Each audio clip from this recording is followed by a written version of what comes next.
चीन ऐतिहासिक पाऊलखुणा व पर्यटन स्थळदर्शन याच्या चौथ्या भागामध्ये रसिकांचे मनःपूर्वक स्वागत.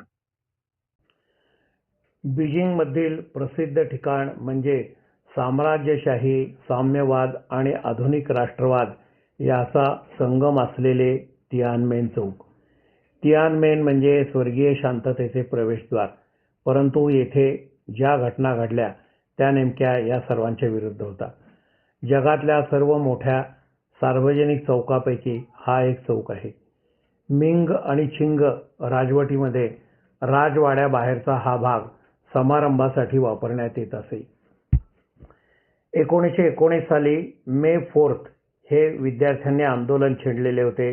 परकीय हस्तक्षेप, जपानी प्रभाव आणि जुन्या व्यवस्थेविरुद्ध त्यांनी अनेक मोर्चे काढलेले होते. पीपल्स रिपब्लिक ऑफ चायना या देशाची घोषणा माओ झेडॉंग यांनी तिआनमेन चौकाच्या मुख्य प्रवेशद्वारातून 1 ऑक्टोबर 1949 साली केलेली होती. तिआनमेन गेट म्हणजे स्वर्गीय शांतीचे प्रवेशद्वार असलेल्या ठिकाणी माओचा येथे आता मोठा फोटो लावलेला आहे. याच्या समोरच हुतात्म्यांच्या स्मरणार्थ स्मारक म्हणून एक विजय स्तंभ बांधलेला आहे. याच ठिकाणी एका इमारतीमध्ये माओचे समाधीस्थळ म्हणजे पार्थिव ठेवलेले आहे. येथे मोठे विशाल संग्रहालय असून राष्ट्रीय समारंभ, संचलन आणि पर्यटनासाठी हा चौक वापरात येतो. तिआनमेन चौकाच्या एका बाजूला संसद इमारत असून या ठिकाणी राष्ट्रीय सभा, सरकारी बैठका आणि राजकीय कार्यक्रम घेतले जातात. दक्षिणेला ऐतिहासिक प्रवेशद्वार आहे. येथे सतत संचलनालये चालू असून सैनिकांचा पहाराही आहे. येथेही मोठ्या रांगा, गर्दी आहे आणि अनेक ठिकाणी आपल्याला ओळीने जावे लागते. या ठिकाणी सुमारे 4 ते 5 किलोमीटर चालावे लागते. रात्रीच्या प्रकाशामध्ये हा चौक अतिशय मोठा आणि भव्य दिसतो. 1976 साली माओच्या मृत्यूनंतर येथे लाखोंचा जमाव त्याला श्रद्धांजली वाहण्यासाठी जमलेला होता. या चौकामध्ये एकत्रितपणे 10 लाख लोक जमू शकतात. तिआनमेन चौकाचा परिसर सुमारे 4,40,000 चौरस मीटर इतका आहे. 1989 साली विद्यार्थ्यांनी दडपशाही आणि भ्रष्टाचार याच्या विरोधात उपोषण आणि आंदोलन सुरू केले. त्यांची मागणी लोकशाही आणि अभिव्यक्ती स्वातंत्र्यासाठी होती. मात्र माओ नंतरच्या राज्यकर्त्यांनी सुद्धा हे विद्यार्थ्यांचे आंदोलन बंदुकी, रणगाडे याच्या साहाय्याने चिरडून टाकले आणि त्यात मृत झालेल्या विद्यार्थ्यांना पुरून टाकले. याचा नक्की आकडा बाहेर येत नाही. जर्मनीमध्ये जसं हिटलरबद्दल कोणी बोलत नाही, तसंच चीनमध्ये माओ झेडॉंग आणि या आंदोलनाबद्दल लोकांची आळीमिळी, गुपचिळी असाच प्रकार असतो.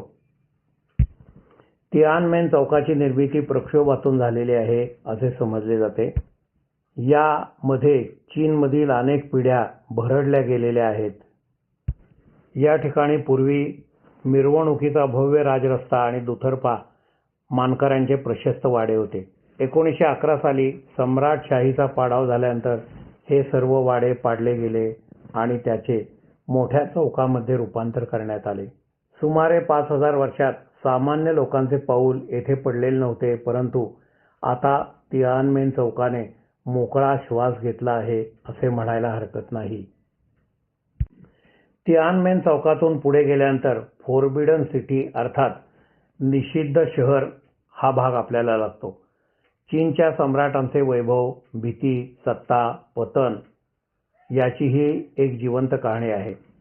सम्राटाला स्वर्गपुत्र समजले जाई, त्यामुळे अन्य लोकांना येथे येण्यास बंदी होती. अर्थात कोणी इथे आले तर त्याला मोठी शिक्षा होत असे.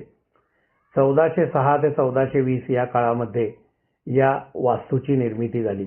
याचवेळी नानजिंग येथून बीजिंग येथे राजधानी आणली गेलेली होती.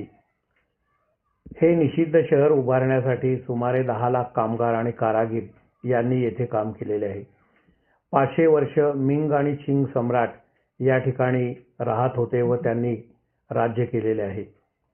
या ठिकाणाहून एकूण 24 सम्राटांनी आपला राज्यकारभार सांभाळलेला आहे. चीनी सम्राटांचे हे भव्य राजवाडा संकुल असून येथे 980 इमारती, सुमारे 9000 खोल्या, लाल भिंती, सोनेरी छपरे आणि फेंग शुई कल्पनेप्रमाणे रचना असलेले बांधकाम आपल्याला या ठिकाणी दिसते. येथे प्रचंड अंगणे, दालने आणि भव्य राज्य सिंहासने आहेत. सुप्रीम हार्मनी सभागृह आणि बागा तसेच येथे असणारे भव्य दरवाजे हेही बघण्यासारखे आहेत. आतील भागात 2 मोठे सिंह असून यातील एक नर व एक मादी आहे. नरसिंहाच्या पायाखाली पृथ्वी दिसते तर मादी सिंहाच्या पायाखाली ती कुटुंबाला संरक्षण देत आहे असे दिसते. हा भाग बघण्यासाठी सुद्धा येथे बरीच गर्दी असते आणि रांगाही असतात, परंतु आत गेल्यानंतर मोठी दालने आणि अंगणे असल्यामुळे हा भाग आपल्याला अतिशय मोकळा वाटतो. लाकडाचे बांधकाम असलेले हे एक जगातील सर्वात मोठे राजवाडा संकुल आहे आणि ते बघण्याचा आनंद आपण अवश्य घ्यावा. बीजिंगच्या स्थलदर्शनामध्ये बर्ड्स नेस्ट स्टेडियम म्हणजे जिथे ऑलिम्पिक झाले त्या ठिकाणी भेट दिली. हे स्टेडियम व परिसर भव्य आहे. येथे संग्रहालय आहे. तसेच येथे युयुनतान उद्यानालाही भेट दिली. हे उद्यान मोठ्या तलावाकाठी आहे. आम्ही भेट दिली तो काळ येथील वसंत ऋतूचा होता व चेरी आणि अन्य झाडांना मोठा मोहर आलेला होता. बीजिंगमध्ये एक पारंपरिक नाटक बघता आले. नाटकातील संवाद मंचाच्या दोन्ही बाजूच्या पडद्यांवर इंग्रजीमध्ये वाचता येत होते. सुमारे 1000 आसन क्षमता व मोठी उंची असणाऱ्या नाट्यगृहाचा फिरता रंगमंच हा बैठक रुंदीच्या काही पट म्हणजे सुमारे तिप्पट होता. रेशीम मार्गामधील व्यापार त्यावरती हे नाट्य होते. यात खरे वाटावे असे डोंगर होते. त्या मार्गावरून खरे उंट व अन्य जनावरे जाताना दाखवली होती.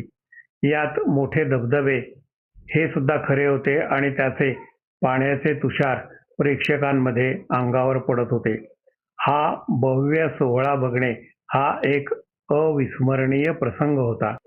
जगातील सर्वात मोठी दगडात कोरलेली बुद्धमूर्ती चीनमधील सिचुयान प्रांतात लेशान शहराजवळ आहे. ती सुमारे 233 फूट उंच आहे आणि ही एका विशाल कड्यामध्ये कोरलेली आहे. इसवी सन 713 मध्ये राजवंशातील लोकांनी ही मूर्ती बनवून घेतली. याला सुमारे 90 वर्ष लागली. या मूर्तीचे कान 7 मीटर तर खांदा 28 मीटर आहे. बुद्धाच्या पायाच्या नखावरती अनेक लोक बसू शकतात. पायाजवळ 3 नद्या मिळतात. युनेस्कोने आता हे जागतिक वारसा स्थळ म्हणून याला मान्यता दिलेली आहे. चीनमधील लॉन्गेन ग्रोहोस येथे हजारो बुद्ध मूर्तींची शिल्पे आहेत. एकूण येथे 2300 पेक्षा जास्त गुहा असून 1 लाखांपेक्षा जास्त बुद्ध येथे कोरलेले आहेत. मोगाओ गुहा येथे हजारो गुहा असून सिल्क रोड वरती हे आपल्याला बघता येते. युगांग येथे 51,000 बुद्ध मूर्ती असून त्या 5व्या शतकातील आहेत. रेशीम, चहा व जेड कारखान्यांना भेटी देणे हे परकीय पर्यटकांसाठी एक अनिवार्य गोष्ट म्हणून ठेवलेली आहे. शियान येथील एका रेशमी कारखान्यामध्ये रेशमी किडे, त्यांचे कोश, त्यातून रेशीम कसे काढतात व वस्त्रे कशी बनवितात हे सर्व दाखवलेले आहे. शियानमध्येच एका ठिकाणी टी सेरेमनी म्हणजे चहाबद्दलची माहिती दिलेली होती. चहा कसा बनवतात, चहा कसा प्यावा व त्याचे गुणधर्म आणि उपयोग काय आहेत यावरती सुद्धा माहिती दिली. 200 पेक्षा जास्त प्रकारचे चहा चीनमध्ये आहेत आणि अनेक म्हणजे जवळजवळ हजारो वर्षांपासून चीनची चहाची मक्तेदारी आहे. बीजिंग जवळील योगेग्यांग बुद्ध मंदिर हे सुद्धा बघण्यासारखे आहे. यालाच लामा मंदिर असेही म्हणतात. 1723 साली असलेल्या राजवाड्याचे नंतर मंदिरामध्ये रूपांतर केले गेले आहे. तिबेटी आणि बुद्ध रचनाशास्त्राचा येथे आपल्याला सुंदर संगम पाहायला मिळतो. लाल भिंती, पिवळे कौले आणि अगरबत्तीचा सुंदर वास आणि मोठे बुद्ध पुतळे आणि त्यातील कलाकुसर हे सर्व बघण्यासारखे आहे. एकूण या ठिकाणी 5 दालने आहेत. या ठिकाणी तिबेट आणि मंगोलिया या ठिकाणाहून संत राहायला येत असत. 1995 साली राष्ट्रीय वारसा म्हणून याची घोषणा झालेली आहे. येथे पंचेन लामा यांची गादी आहे. या ठिकाणी ग्वानियन हा स्त्री बुद्ध मूर्ती स्वरूपात आपल्याला बघता येतो. या ठिकाणी निरनिराळी बुद्धाची रूपे आहेत. नंदिकेश्वर बुद्ध तर नाना संभोग आसनात दाखवलेले आहेत. अर्थात या सर्व गोष्टी आपल्या दृष्टीने अतर्क्य आहेत. या मंदिराला चीनचे कामशास्त्र मंदिर असेही म्हणतात.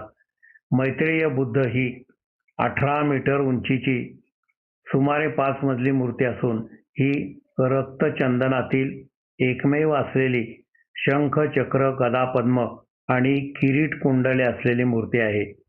ही तिबेटच्या 7व्या दलाई लामाने चीन सम्राटाला 1777 साली भेट दिली. लासाहून येथे आणण्यासाठी या मूर्तीला 3 वर्षे लागली. तिबेटी कलाकुसर ही येथील बघण्यासारखी आहे. या ठिकाणी पंचेन लामा 13 वर्ष कैदेत होते. त्यांचे येथे आसन आहे. त्यानंतर त्यांनी भारतात पलायन केले. माओ झेडांगच्या हस्तक्षेपामुळे हे मंदिर वाचलेले आहे. बीजिंगच्या जवळ सुमारे 50 किलोमीटर अंतरावर मिंग टॉम्ब हा सम्राटांची थडगी असलेला एक भाग आहे. या ठिकाणी आता उत्खनन केलेले असून युनेस्कोने हा भाग संरक्षित केलेला आहे. या मार्गामध्ये दगडी प्राणी, सैनिक हे दाखवलेले असून हा मार्ग अतिशय सुंदर आहे.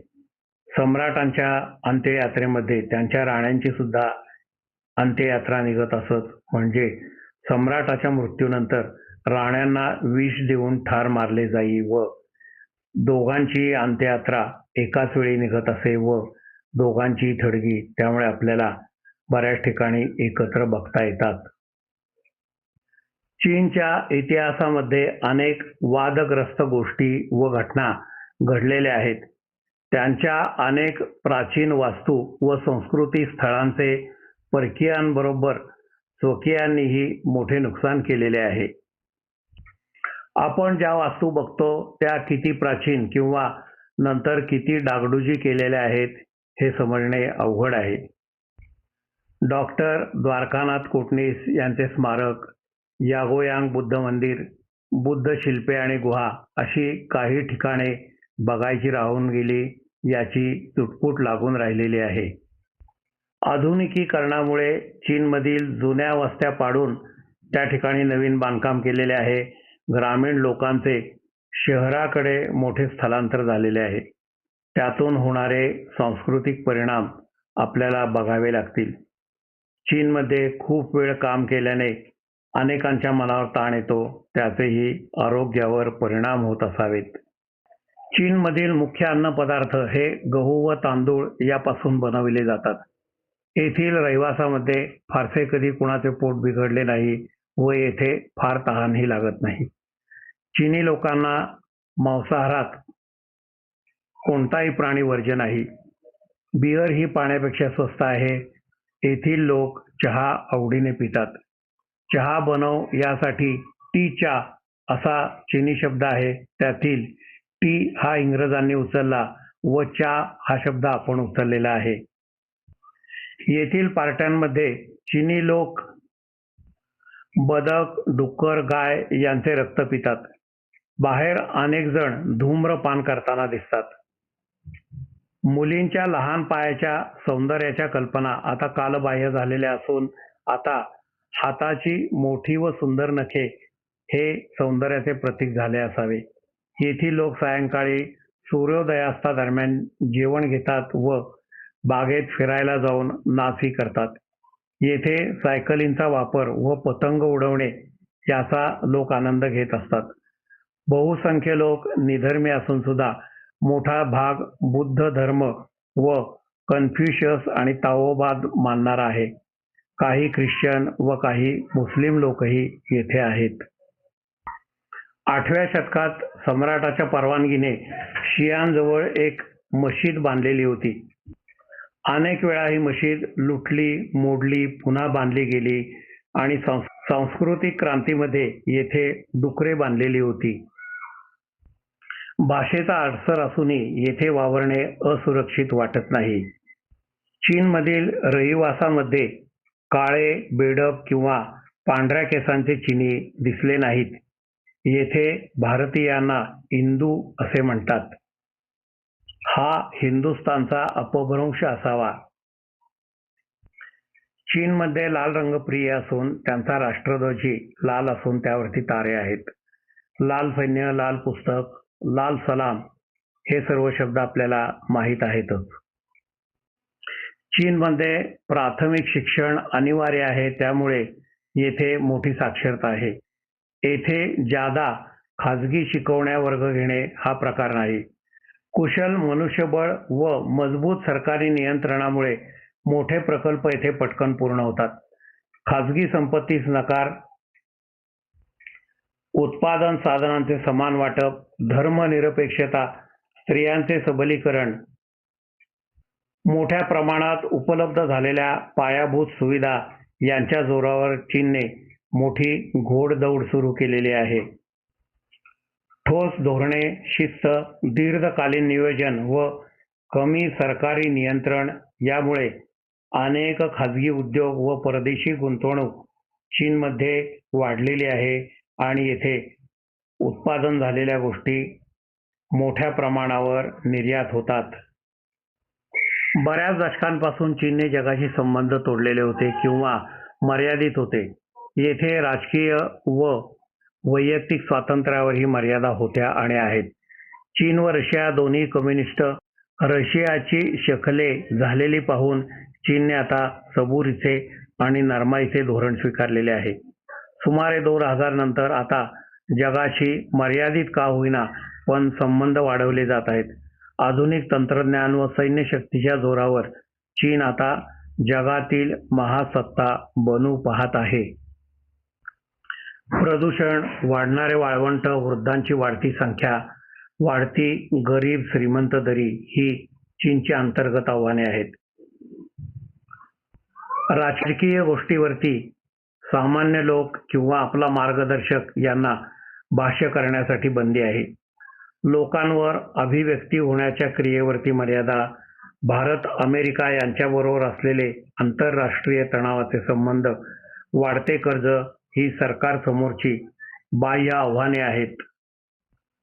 अवास्तव लक्ष, चुकीचा निर्णय, जास्त कर्ज, अपूर्ण नियोजन, लोकांच्या गरजांचा चुकीचा अंदाज यामुळे रेल्वे, विमान, रस्ते यासारखे अनेक प्रकल्प ग्राहकांअभावी चीन सरकारचे अयशस्वी झालेले आहेत.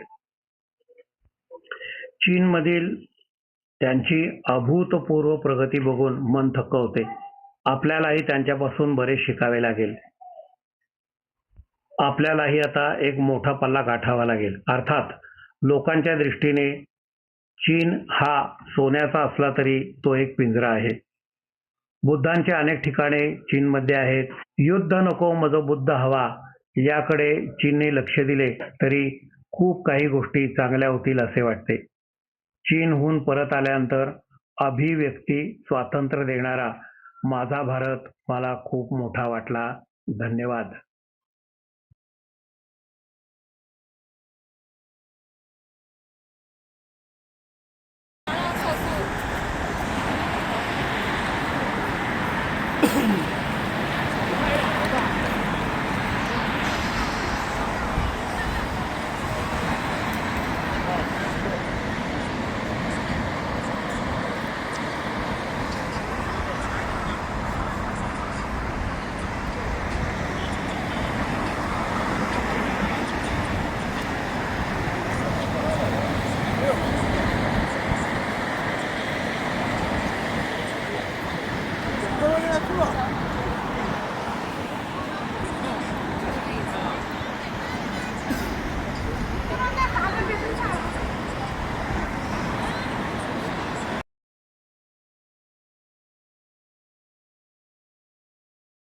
फोरबिडन सिटी पॅलेस या ठिकाणी आपण आलो आहे. त्याचा हा परिसर हे अधिकाऱ्यांना राहण्यासाठीची घरं या बाजूची आणि मुख्य जो राजवाडा आहे हा या ठिकाणी आपल्याला दिसतो.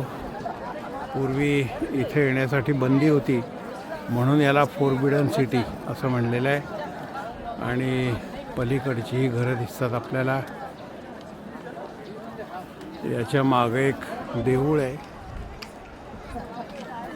आणि ही इकडं गेट आहेत. पहिलं दुसरं ही 2 गेट संपल्यानंतर मग जे तिसरं गेट आहे त्यातून आपण राजवाड्याला जातो. आणि या ठिकाणी सामान्य प्रजाजनांना येण्यासाठी बंदी असल्यामुळं याला फोरबिडन गेट किंवा फोरबिडन पॅलेस असं म्हणलेलं आहे.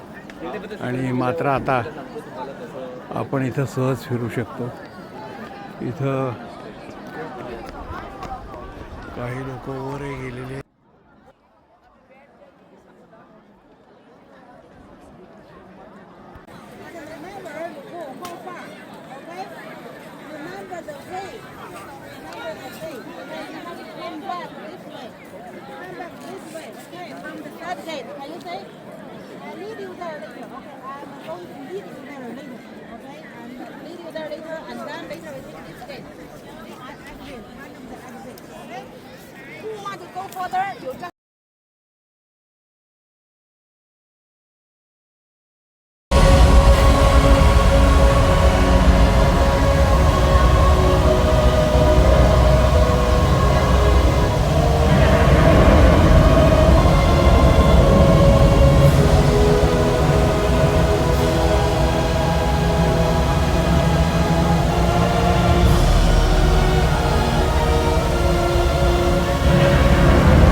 Motor zone, etc.